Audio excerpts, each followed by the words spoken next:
Overrated Catterall traded knockdowns and had more problems than expected against Prograis.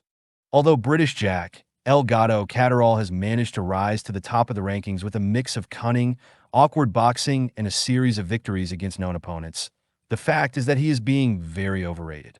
Despite some consider him an elite fighter with incalculable projection, the truth is that he is a boxer with many flaws, who constantly finds himself in very close fights, and whose three most notable victories have come against opponents on the verge of retirement and in a bad streak, like Linares and now Prograis, or against a boxer in a self-destructive path like Josh Taylor.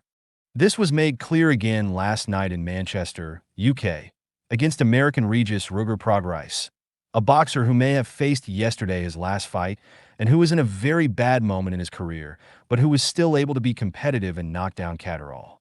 In any case, the British scored 2 knockdowns and was able to achieve victory by unanimous decision and scorecards of 116 to 109, 116 to 109, and a 2-wide 117 to 108. Bastion Boxing's score was 115 to 110 in favor of Catterall. The fight began like so many others in Catterall's career, with the southpaw moving and jabbing, trying to neutralize his opponent with his elusiveness and precision.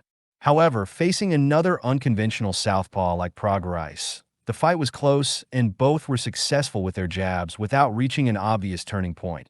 Although Catterall was somewhat more consistent in his work against an opponent who has lost a lot of explosiveness over the years. Little by little, El Gato began to land some left hands, and perhaps it even seemed that the bout was going to stagnate in that way. But then all changed. In the 5th round, with a well-timed jab, Prograis unbalanced Catterall, and the latter touched the canvas with his glove, a knockdown that caused the local fighter to try to hold his ground a little more to look for decisive counters. This only allowed Prograis, who has always been better at short distance than at long distance and who has little reach, to land new power punches with straight left hands and hooks. Then, at times Catterall appeared to be quite unsettled, even though his opponent suffered a cut from a headbutt around his right eye. However, although the fight had moments of confusion, Catterall finally took control in the 9th round. Then Prograis, tired and careless, was hit by a sharp 1-2 that knocked him to the mat, and later, he was counted again when he touched the canvas as a consequence of another left hand.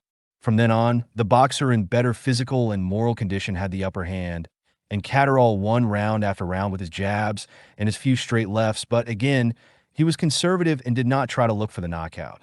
Given that he is number 2 in 3 of the world rankings, WBC, IBF, and WBO, it is clear that Catterall should get a major opportunity next, either for a title or in the form of an eliminator. However, those who think it is almost inevitable that he will win his next big fight may be in for a big surprise when they find out that, depending on who is chosen as his opponent, Catterall's awkward style is not enough to overcome elite boxers with as much or greater precision than him, with better boxing and more power, and who have reached their positions on clear victories against opponents in good shape. Thanks for watching. More info at our website.